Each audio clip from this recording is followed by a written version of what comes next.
할렐루야. 아멘. 우리 잘 오셨습니다. 우리 주위 분들과 우리 축복하며 인사하겠습니다. 잘 오셨습니다. 잘 오셨습니다. 잘 오셨습니다. 하나님의 사랑, 하나님의 사랑에 대해서 우리는 많이 들어왔습니다. 많이 들어왔습니다. 그리고 하나님의 사랑에 대해서 각자에 대한 정의가 있을 거예요. 정의. 나는 하나님의 사랑을 어떻게 생각합니다. 라는 그런 정의가 있어요. 그런데요, 그런 정의를 다 떠나서 하나님의 사랑을 우리가 알 수 있을까요? 알 수 없을까요? 하나님이 보여주실 때만 알 수 있다는 거예요. 하나님이 느끼게 해주실 때만, 하나님이 은혜를 주실 때만 우리가 그 사랑을 깨달아 알 수 있다는 거예요. 알 수 있다는 거예요. 처음의 인간은요, 처음의 사람, 아담과 하와는요, 완전한 인간이었어요. 왜 완전한 인간이었냐? 하나님이 흙으로 사람을 빚으시고 특별히 우리 사람들에게만, 인간들에게만, 아담과 하와에게만 무엇을 주셨어요? 하나님의 생기를 주셨어요. 그래서 성경에서는 뭐라고 말하고 있냐? 바로 생명이 된지라 라고 말하고 있어요. 특별하게 그 어떠한 것도 어떠한 창조물에도 없는 생명을 우리에게 주셨다는 거예요. 그런데 그 생명은요, 누구의 것이었냐? 바로 하나님의 것이었어요.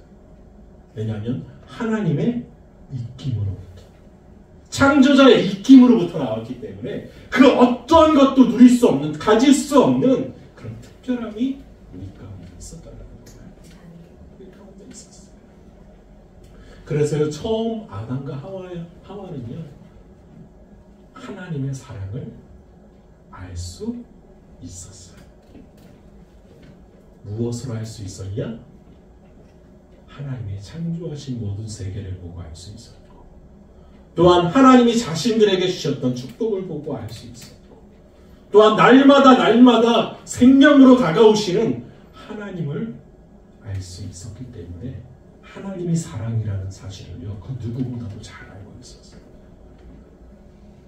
그런데 그 아담과 하와가 죄를 저질렀죠. 그 이전에는 죄라는 단어가 없어요. 하나님께서 말씀하셨던 그 말씀을 어긴 거예요. 그런데 가만히 생각해 봅시다. 아담과 하와는 누구와 늘 동행했을까요? 여러분, 하나님과 함께 동행했어요. 하나님과 함께 동산을 거닐기도 하고 동행했다는 거예요. 그런데요, 그 순간, 그 잠깐의 순간에 교만한 마음이 들어갔다는 거예요. 그 교만한 마음의 첫 번째가 무엇이었냐? 바로 하나님 같은 존재가 되려고 했다는 것. 하나님 같은 존재가 되려고 했다는 것. 그것이었어요. 그래서 하나님 같은 존재가 되어서 아담과 하와에게 맡겨주셨던 그 에덴 동산에 더욱더 사랑이 가득하게 만들겠다라는 포부를 가졌을 수도 있어요. 그런데 그들이 하나님 말씀을 어김으로 인해서 죽을 수밖에 없었지만 죽이지 않으시고 쫓아내요. 에덴 동산에서. 그때부터 어떻게 되느냐? 하나님과 사람과의 관계가 깨어지는 거예요. 예전에는요, 하나님의 사랑을 알 수 있었어요. 아담과 하와 시절에. 그런데요, 그 죄로 인해 깨어짐으로 인해서 그 사랑의 관계가 알 수가 없는 관계로 되어버렸어요. 알 수 없는 관계. 누가 계시해 주시기 전까지, 누가 나타내 주시기 전까지 그 사랑을 알지 못했냐? 하나님이 나타나 주시기 전까지는 알 수가 없는 거예요. 그런 관계가 되어버렸어요. 그래서 오늘 말씀에 첫 부분이 이거예요. 사랑은 하나님께 속한 것이. 사랑은요, 하나님께 속한 거예요. 하나님께 속한 사랑이 아닌 것은요, 다 거짓된 사랑이라는 거예요. 다 변질되는 사랑이라는 거예요. 영원한 사랑은요, 존재하지 않는다는 거예요. 왜요? 하나님에게 속한 것이기 때문에. 영원하신 하나님에게 속한 것이기 때문에. 세상 사람들은 말하죠. 부부간의 사랑. 부부간의 사랑. 몇 년 간다고 하던가요? 통계적으로? 1년이요? 너무 짧다. 이게 통계적으로 2년에서 3년 부부간의 사랑. 그런데 그 부부간의 사랑이요, 깨지는 순간이 있대요. 점점점 사그라들고 깨지는 순간. 그 순간이 언제일까요? 맞아요. 애가 태어나면서부터예요. 그래서 결혼하자마자 임신을 하고 애를 낳으면요, 그 사람은 1년도 안 갈 수도 있어요. 1년도 안 갈 수도 있어요. 사랑이 그렇게 식어버린다는 거예요. 그럼 봅시다. 부모와 자식 간의 사랑. 부모가 자식을 사랑하는 사랑. 영원할까요? 영원하지 않을까요?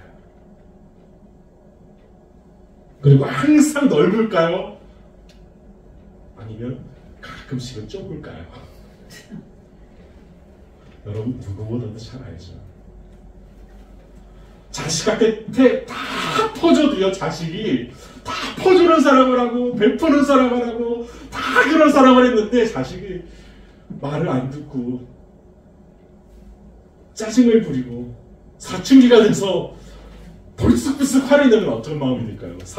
사랑의 마음으로 어머 얘야 사춘기구나 덮어모셔야겠다 할까요? 아니면 아유 저기 빨리빨리 저거 지나가야지 저거 내가 못 살겠네 하는 마음이 생길까요? 그래요. 사랑으로 다 품어줄 수는 없다라는 거예요. 없다라는 거예요. 그리고 제가 늘 종종 말하는 거, 자식이 많으면 다 똑같이 사랑할까요? 아니에요. 제가 그랬죠. 10손가락 깨물어서 다 그래요. 부모의 사랑 말할 때 10손가락 깨물어서 안 아픈 손가락이 없다. 정말이에요. 깨물어보세요. 안 아픈 손가락이 없어요. 그런데 덜 아픈 손가락이 있어요. 덜 아픈 손가락. 그렇게요. 인간적인 사랑은요. 무엇을 두느냐? 차등을 둬요. 그 차등의 중심에 누가 서 있느냐? 바로 내가 서 있어요. 내가 서 있어요. 하나님의 사랑은요. 조금 이렇게 보여주신 것이 무엇이냐 하면 바로 부모가 자식을 사랑하는 사랑이에요. 그것은 왜 그러냐 하면 하나님이 인간을 창조하실 때 흙으로 빚으시고 생기를 불어넣으실 때 그 감정을요. 부모가 자식을 낳을 때 느낄 수 있게 허락해 주셨기 때문이래요. 그런 사랑. 그런데요. 우리는 그 사랑에 대해서 알 수 있다? 아니, 없다라는 거예요. 그 사랑은 하나님이 보여주실 때만, 느끼게 해주실 때만 가능하다는 거예요. 가능하다는 거예요. 그럼 봅시다. 하나님을 사랑하지 아니하는 자는 하나님을 알지 못하나니 라고 했어요. 사랑하지 아니하는 자는요, 사랑하지 않는 사람은요, 사랑하지 않는 그리스도인들은요, 하나님을 알지 못한다는 거예요. 알지 못한다. 그럼 그 사랑이 무엇이냐는 거예요. 그 사랑의 핵심이 무엇이냐는 거예요. 하나님이 보여주시고 하나님이 알려주시고 하나님이 느끼게 해주셨던 그 사랑이 무엇이냐라는 거예요. 그 사랑을 이렇게 말해요. 하나님의 사랑이 우리에게 이렇게 나타난 바 되었으니 하나님이 자기의 독생자를 세상에 보내시고 그로 말미암아 우리를 살리려 하시리라. 아멘. 우리를 살리려 하시리라. 그 아들 독생자 예수 그리스도로 말미암아서 우리를 살리려 하셨다는 거예요. 아니, 살려주셨다는 거예요. 살려주셨다. 그것이 하나님의 사랑이 우리에게 나타난 것이라는 거예요. 우리는요, 그렇게 기도할 때가 종종 있어요. 하나님의 사랑을 우리에게 더 주세요. 더욱 주세요. 하나님 사랑합니다. 그 사랑을 더 알기 원합니다. 라고 말할 때가 있어요. 종종 있어요. 그런데 이미 십자가 사건으로 예수 그리스도의 오심으로 우리 가운데 하나님의 사랑이 완성된 거예요. 완성되었다는 거예요. 그런데 그것을 아는 사람이 있고요, 모르는 사람이 훨씬 더 많아요. 훨씬 더 많아요. 우리 기독교에서 가장 중요한 것, 우리 교회에서 가장 중요한 것, 예수님을 전하는 것에서 가장 중요한 것이 무엇이냐 하면 하나님의 사랑이신 예수님을 나타내는 거예요. 나타내는 거예요. 그런데 우리가요, 그 사랑을 나타낼 수 있을까? 라는 의문점이죠. 의문점이죠. 우리는 종종 그 사랑을 나타낸다는 이름하에 나타낸다는 이름하에 종종 실수하기도 하고 잘못하기도 하고 상처를 주기도 해요. 상처를 주기도 해요. 제가 아는 어떤 목사님이 연세가 좀 있으신데, 그 목사님이 외동딸이 있어요. 저희같이 외동딸이 있는데, 그 외동딸이 대학에 들어가고 직장에 들어가면서 따로 분가를 해서 홀로 이렇게 잔치를 해요. 직장 근처에 잔치를 해요. 그런데 이 목사님께서 문자를 친 거예요. 뭐라고 쳤냐면, 주일만 딱 되면 주일 저녁만 되면 뭐라고 문자를 치냐면, 교회 잘 다녀왔니? 예배 잘 드렸니? 라는 문자를 친대요. 교회 잘 다녀왔니? 예배 잘 드렸니? 라는 문자. 그런데 이 목사님이 언제만 문자를 칠까요? 주일날 저녁에만 문자를 친대요. 딸에게 물어보는 게 딱 그때까지. 교회 잘 다녀왔고 예배 잘 드렸니? 그런데 어느 날 답장이 왔다는 거예요. 뭐라고 하느냐? 아빠, 저 이제 교회 다니지 않아요. 라는 문자가 왔다는 거예요. 그러니까 난리가 났어요. 이 목사님이 난리가 나가지고 어떻게 했냐? 야, 네가 예배를 드려야지, 교회를 드려야지 하면서, 네가 목사님 딸인데, 예수님이 널 위해 죽으셨는데 왜 너가 정신을 못 차리고 그렇게 있니? 라고 하면서 막 다독이면서 전화를 하셨다라는 거야. 전화를 하셨다. 그런데 그 자녀가 전화를 받았을까요? 안 받았을까요? 전화를 받지 않았어요. 그래서 계속적으로 뭐를 했냐면 문자를 어마어마하게 썼대요.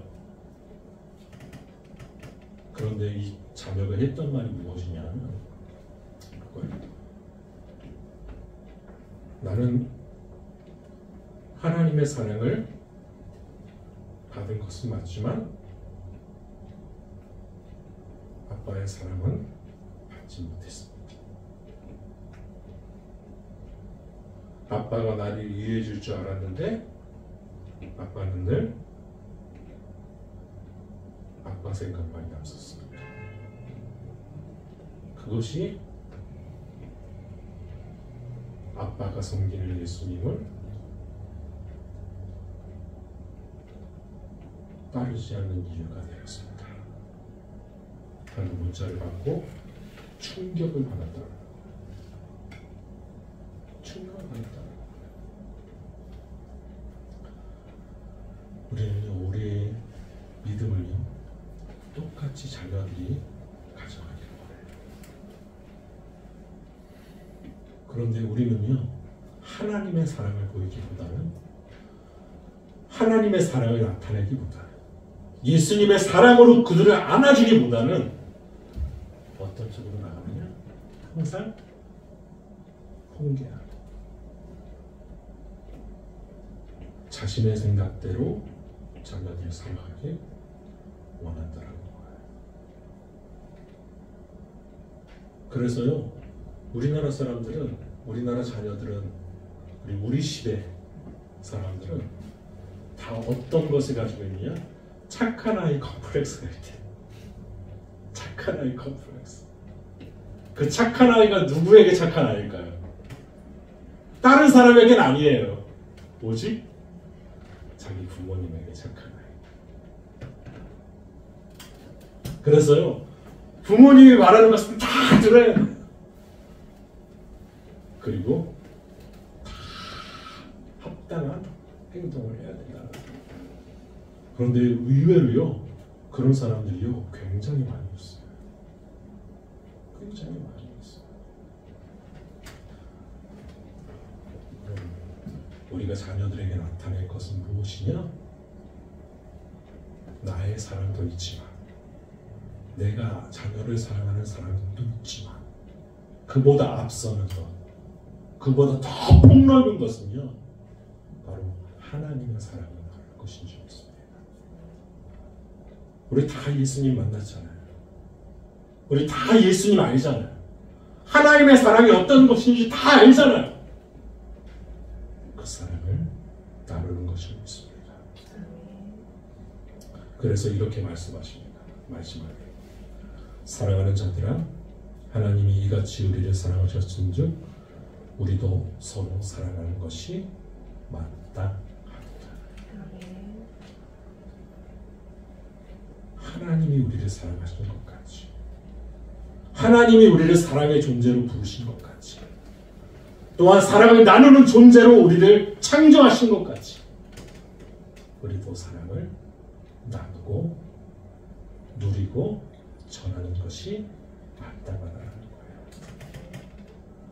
여러분 사랑을 나누십시오.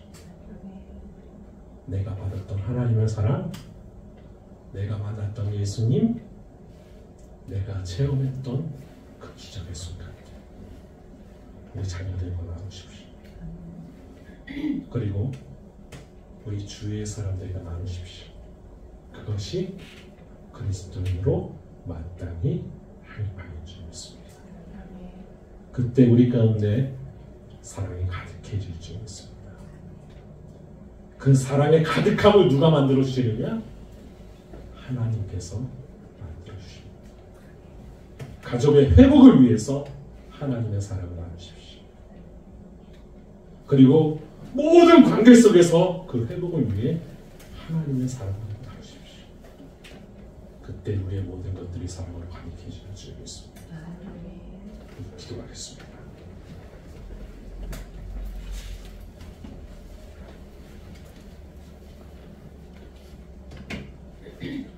우리가 하나님의 사랑을 나눌 때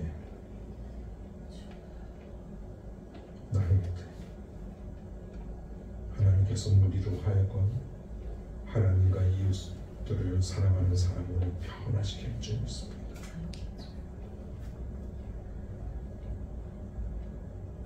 우리가 하나님을 더욱 진실하게 사랑하게 하시고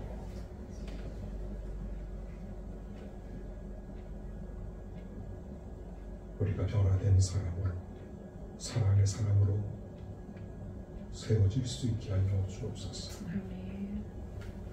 5월 가정의 달이라고 합니다. 2025년 5월이 주의 사랑으로 가득한 우리 예강교회 가족 되게 하시고 우리 예강교회 되게 하시고 우리의 삶의 터전이 되게 하여 주옵소서. 우리와 함께 하실 하나님을 기대하며 예수님의 이름으로 기도합니다. 아멘.